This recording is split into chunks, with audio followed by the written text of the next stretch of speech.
Taiwan has mobilized its forces after China launched 2 days of military exercises. Taiwan's Ministry of Defense is responding to a number of Chinese military drills carried out in their airspace. Now, U.S. Indo-Pacific Commander Admiral Samuel Paparo, in a recent interview, said that military exercises of China around Taiwan were in fact a rehearsal for an invasion. Well, Taiwan has condemned the drills as irrational provocations that undermine regional peace. Ang pagpapakita ng China ng isang pagsasanay ng militar sa pagpapalibot sa Taiwan ay tila baga isang pagsasanay, ngunit binabangkit ng United States of America. Hindi na ito pagsasanay, kundi ito na ay isang pagsalakay. Halika, atin itong pag-usapan, mga kaibigan.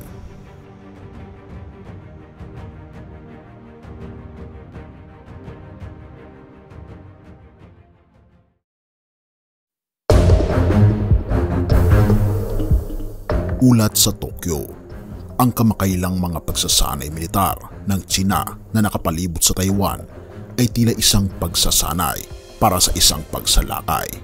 Ngunit tila baga hindi na ito pagsasanay kundi parang sumasalakay na raw talaga ang China. Ito'y ayon kay US Indo-Pacific Commander Samuel Paparo. Sa kanyang pahayag sa Nikkei noong Miyerkules, binigyang diin ni Paparo ang kahalagahan ng pagkakaisa ng US, Japan at kanilang mga kalyado upang mapalakas ang paghadlang laban sa Beijing. Noong unang bahagi ng Mayo, si Admiral Paparo ay naging pinakamataas na opisyal militar sa Indo-Pacific Command at pinangangasiwaan ang araw-araw na operasyon ng pinagsamang puwersa ng United States of America sa rehiyon. Subalit sa likod ng katahimikan, isang nagbabadyang panganib ang unti-unting lumilitaw. Sinubaybayan at sinuri ng US Indo-Pacific Command ang mga pagsasanay ng China noong Huwebes at Biyernes. Pinanood namin ito, inobserbahan namin, natuto kami mula rito, sabi ni Paparo. At ito ay tumulong sa amin na maghanda para sa inaharap. Ang malawakang pagsasanay ay naganap isang sandali matapos maupo ang bagong Pangulo ng Taiwan na si Lai Ching-te. Ang mga pagsasanay ay bahagi ng kampanya ng China upang mapilitang mapasailalim ang isla sa kanilang kontrol dahil itinuturing ng Beijing si Lai bilang isang pasaway. Nang tanungin tungkol sa posibilidad ng pagsalakay ng China sa Taiwan, binigyan din ni Paparo ang mahalaga daw ay ang sariling pagtatasa ng China. Babala niya na ang Beijing ay patuloy na nagtatayo ng kakayahan sa nakakabahalang bilis. Sa gitna ng kaguluhan, isang nakakilabot na tanong ang lumilitaw: ano ang mangyayari kung sisiklab ang digmaan sa rehiyon? Kung magkakaroon ng labanan, tiwala akong magtatagumpay ang United States at ang aming kaalyado, sabi pa ni Paparo.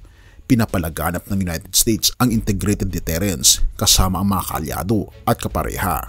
Ang alyansa ng United States at Japan ang pinakamahalagang alyansa sa mundo, ani pa ni Paparo. Pinuri ang kanilang pinagsamang kakayahan sa operasyon, halos hindi na makilala kung sino ang sino sa aming mga unit, dagdag pa niya.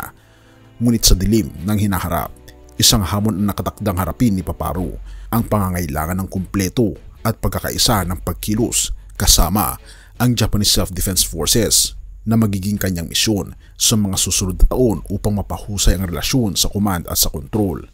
Sa pagtatapos ng Marso 2025, magtatatag ang Japan ng isang Joint Operations Command sa loob ng Self-Defense Forces na magsisilbing coordinating body kasama ang United States Military. Ito ay naglalayong pabilisin ang pagdidesisyon at mapadali ang pinagsamang operasyon ng dalawang mag-aalyado sa timog na bahagi ng South China Sea, kung saan ang mga barko ng China ay paulit-ulit na nangaharas sa mga barko ng Pilipinas.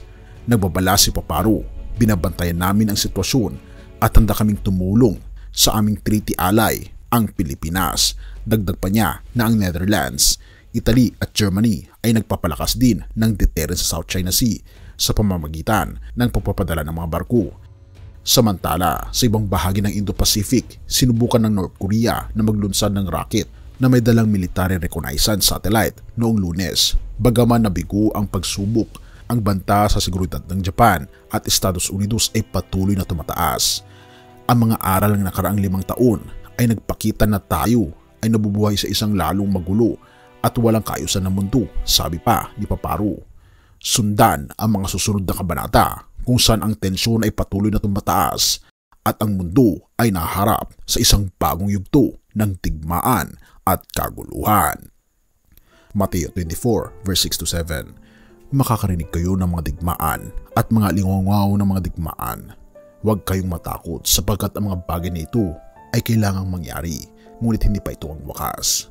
Sapagkat ang bansa ay babangon laban sa bansa at ang kaharian laban sa kaharian, magkakaroon ng mga tagutom at mga lindol sa iba't ibang dako.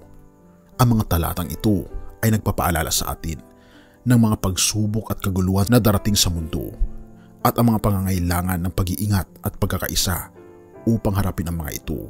At higit sa lahat, ang paghahanda ng ating mga sarili sa malapit ng pagdating ng ating Panginoong Diyos sa nalalapit ng katapusan ng ating mundo.